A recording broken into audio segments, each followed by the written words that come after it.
Greetings everyone, teachers and friends. In this video, my group and I present our findings on the questions that were given to us earlier this week. Without further ado, let's start with number 1 that will be explained by Ahmad Farhan, NIM 169-19299. Untuk soal nomor 1, diketahui sebuah alat pengangkut barang ingin memindahkan power generator dengan massa 25 Newton dari kapal muatan. Dan diminta free body diagram dari setiap member alat pengangkut ini dan diagram gaya internal dari member BFG. Pertama, diketahui dari alat pengangkut ini ada two force member, yaitu batang EF dan batang BH. Selanjutnya, free body diagram dari setiap member. Pertama ada BFG. Di BFG di titik B ada two force member BH dan BY dan gaya BY BX. Di titik F nya ada juga two force member sehingga ada gaya EF searah dengan batang EF. Lalu ada dua gaya normal yang dihasilkan dari kontak dengan katrol dan tegangan tali di titik G. Untuk batang AB di titik B ada dua gaya juga, BYBX. Di titik E ada gaya two force member yang dari batang EF, dan di titik A ada gaya yang dihasilkan karena pin dia AY dan AX. Untuk katrol dibagi dua, ada katrol yang bagian atas dan katrol bagian bawah. Untuk katrol bagian atasnya ada tegangan tali satu yang ke arah bawah dan ke arah kiri, dan tegangan tali dua ke bawah dan yang satunya ke kanan. Dan ada dua gaya normal yang dihasilkan dari kontak dengan batang BFG. Untuk katrol 2 nya ada tegangan tali 1, tegangan tali 2 dan gaya ke bawah dari power generator dengan massa 25 ton. Selanjutnya, untuk mencari diagram gaya internal dari batang BFG dibutuhkan nilai BH, BY, BX, EF, N1, N2 dan tegangan tali 2. Pertama, untuk mencari T2 tinjau katrol 2 dan gunakan sigma moment, sigma FY, dan akan didapat nilai T2 yaitu 125 kN. Untuk mendapat nilai gaya normal 1 dan 2, gunakan sigma FY di katrol 1. Selanjutnya, untuk mendapat nilai BH, BY, BX, tinjau batang BFG. Gunakan sigma moment di titik B. Setelah itu akan didapat nilai EF yaitu minus 885,41 kN. Minus dikarenakan gaya pada gambar ini salah arah. Selanjutnya, untuk mendapat nilai BY, gunakan sigma FX dan sigma FY pada batang BFG dan substitusikan hasilnya sehingga BY didapatkan dengan nilai minus 281,24 kN. Dan untuk BH, tinjau batang AB dan gunakan sigma moment di titik A. Setelah itu akan dapat nilai BX dan nilai BH. Selanjutnya, untuk mendapat diagram gaya internal, buat potongan di batang BFG. Di sini ada 4 potongan, potongan A, potongan B, C, dan D.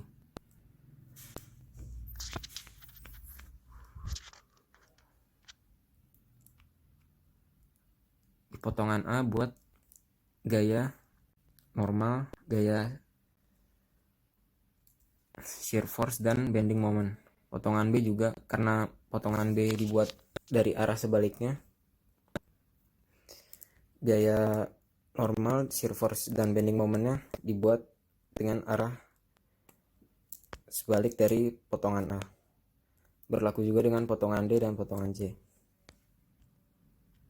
Selanjutnya tinjau masing-masing potongan dan gunakan sigma fx, fy, dan sigma momen di masing-masing potongan. Di potongan A didapat nilai N sama dengan 583,32 kN, nilai shear force 281,24 kN, dan nilai bending momentnya minus 281,24 dikali X. X itu adalah jarak dari mulai member BFG ke potongan. Dan potongan B juga sama, potongan D dan potongan C. Lalu setelah itu nilai-nilai yang didapat dari potongan A, potongan B, potongan D, dan potongan C, buat diagramnya. Pertama ada diagram gaya aksial, masukkan nilainya dari jarak 4 ke 8,5, 9,5, dan 12 seperti ini. Lalu shear force, diagram gaya internal shear force. Moving on to number 2, which will be explained by Rafif Nova, name 169-19320. Oke, jadi ini tugas besar statur jawaban untuk nomor 2. Jadi ini soalnya, dan ini figurnya, dan ini yang sebelah kanan free body diagramnya. Yang atas ini free body diagram yang total. Kita bisa melihat bahwa truk ini berjalan di bidang miring, sehingga gaya beban si truk, gandengannya, dan apa yang dibawanya memiliki berat untuk x-aksis dan y-aksis. Dan untuk bannya, di setiap ban memiliki gaya normal, yaitu ke atas untuk ban A, ban B, dan ban C. Nah, kenapa ban B memiliki F-gas dan yang lainnya tidak? Di soal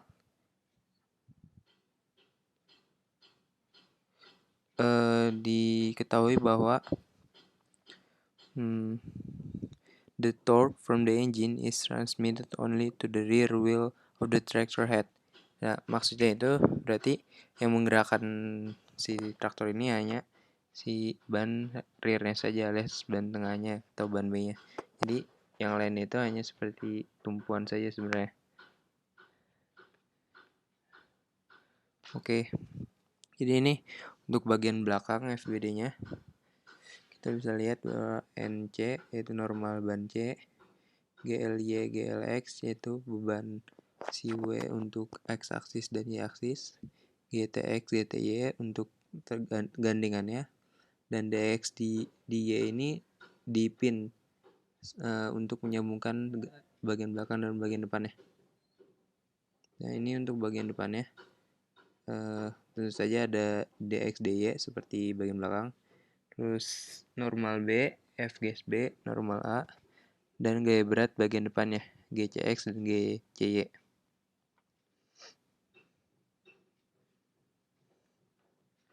Ini perhitungannya. Pertama kita menghitung GL untuk yang X seperti ini, GL untuk yang Y, dan GTX, GTY, GCX, GCY. Setelah semua ini sudah dapat, kita simpan dulu untuk dipakai nanti. Dan selanjutnya kita tinjau dulu untuk bagian belakangnya. Ini FBD-nya. Untuk awal kita bisa coba sigma fx, dan kita akan mendapat minus dx plus gtx plus glx. Nah, karena gtx dan glx sudah diketahui, kita langsung bisa mendapat dx, yaitu 160 Newton, 160.000 Newton. Maaf. Dan selanjutnya kita bisa coba sigma moment untuk di D. Dengan jika dia clockwise berarti positif. Sama dari GTY ke D ini, terus GLY ke D sini, terus NA ke D, dan GLX. Nanti akan mendapat persamaan seperti berikut. 3857.569,41 dikurang 216.506,35 X sama dengan NA dikali 15. Selanjutnya kita bisa coba sigma FY, ya, sama dengan 0 dari free body diagram belakang ini. Pertama-tama kita mempunyai minus dy, setelah itu minus gty, lalu minus gly, dan plus nc, normal c. Lalu dapat lagi persamaan nc sama dengan dy plus 277.128,12. Lalu kita mempunyai persamaan 2 dan 1. Ini mempunyai persamaan untuk Na-nya, jadi kita bisa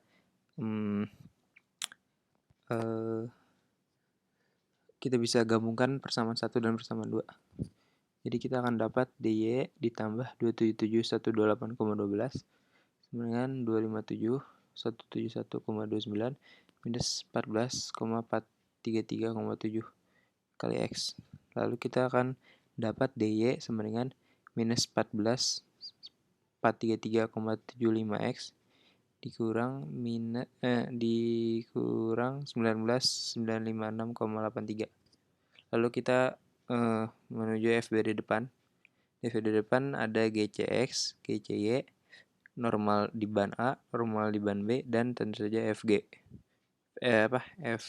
sek B. Lalu kita memiliki dx dy seperti di FBD bagian belakang, tapi lawan arahnya.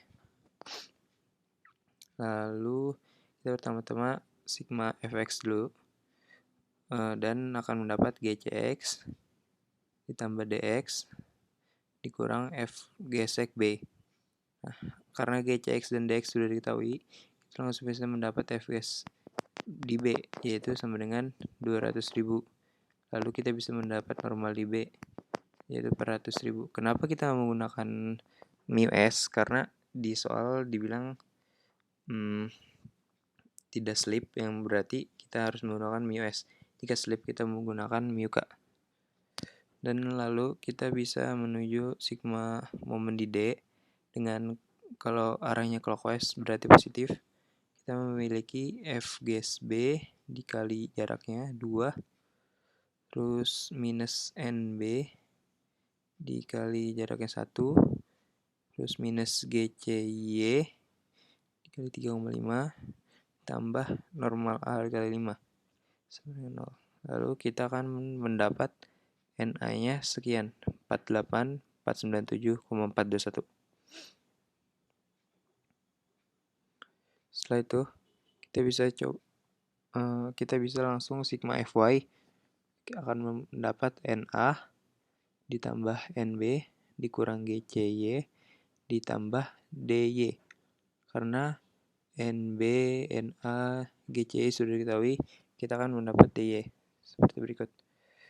Jadi 379.215,39 plus Dy sama dengan 0. Karena di FBD belakang kita mempunyai persamaan Dy sama dengan minus 14.433,75 X dikurang 19.956,83.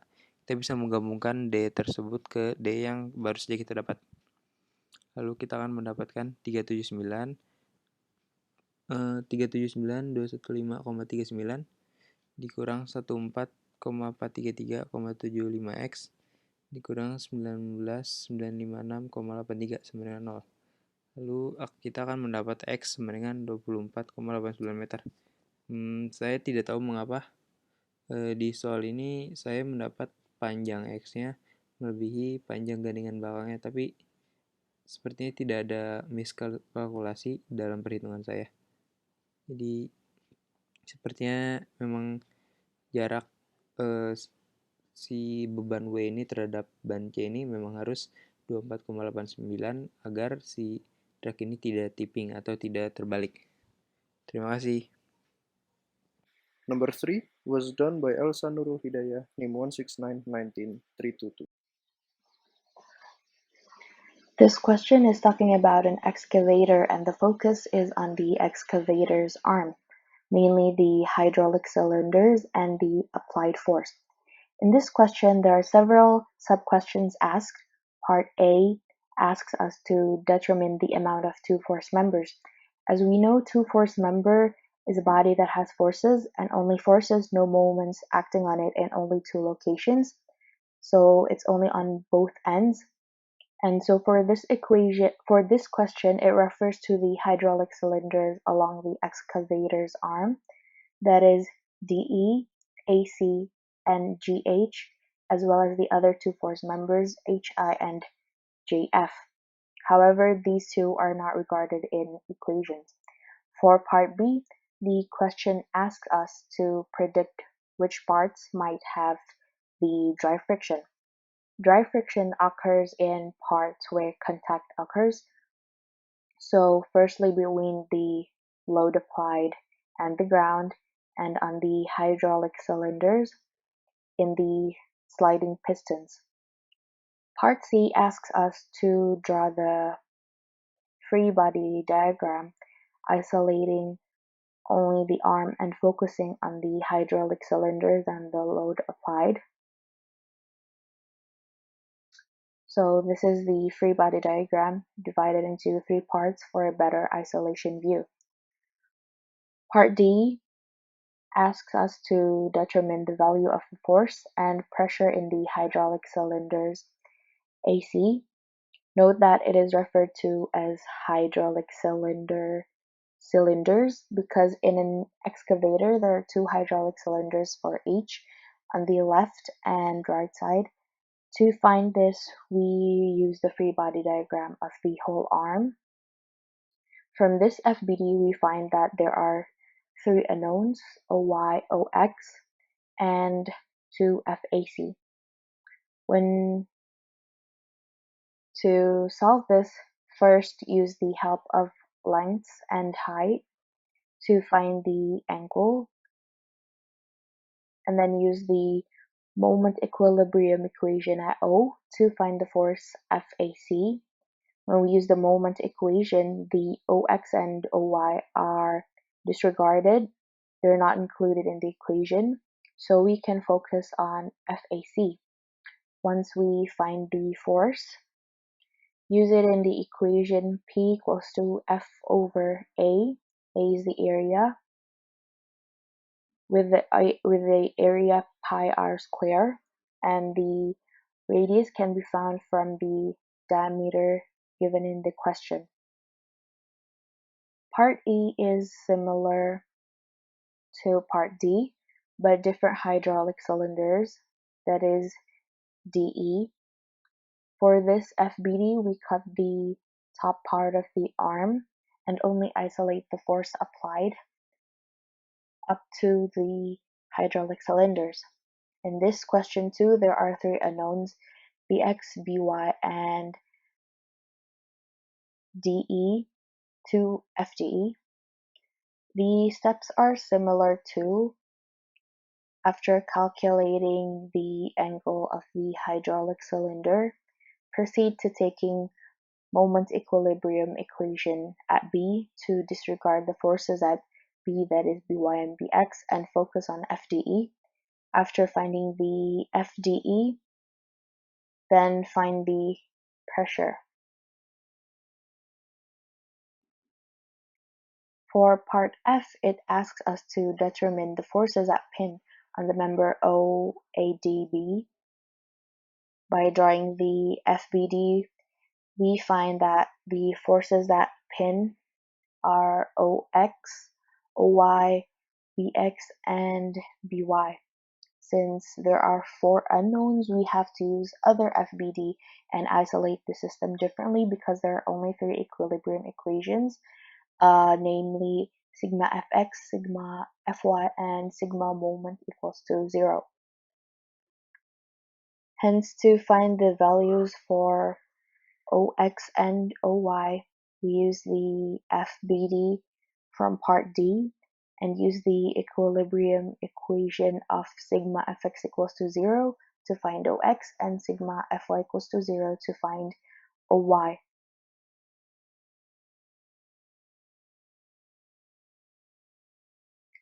For By and Bx, we use the FBD from part E and use the equilibrium equations of sigma Fx equals to 0 and sigma Fy equals to 0 also to find Bx and Last By. but not least, Raffi Rahyan Hidayat NIM 16919-324 will present his solution to number 4. I want to discuss the fourth question, which is related to the questions before. This is the drawing of the problem. This is the crane, and there is a load here. So we are asked to determine the maximum working radius of the crane without causing the crane overturn. So this is the solution. First, we draw the free body diagrams first, and then this is the weight, this is the normal force, and this is the weight of the hook and the weight of the load. The weight of the load is the generator, which is 25 tons. First, we count the moment on A, on here, on this point, and so we have this, the weight of the crane on the center, which is 64 tons. It's going to the clockwise direction, so it is negative here, and we times it by the length, which is the length from here to point A, which is 5,195 divided by 2. And then we have this weight here. We have the weight of the hook and the weight of the load. So we have the weight of the hook here, which is 800 kilograms, and 25 tons of the load, and multiply it by the length to point A. So here we can find the X, which is on the question the maximum working radius of the crane without causing the crane overturn. So we can find the maximum distance, the maximum working radius which the crane can go down without overturning the crane. So after we calculated, we finally found the X, which is the maximum 9.04 meter. Okay. And that would be all for this video. I hope our explanations were understandable. Thank you for your time and attention. My name is Rasananda Rafa, NIM 16919-326. Have a wonderful day.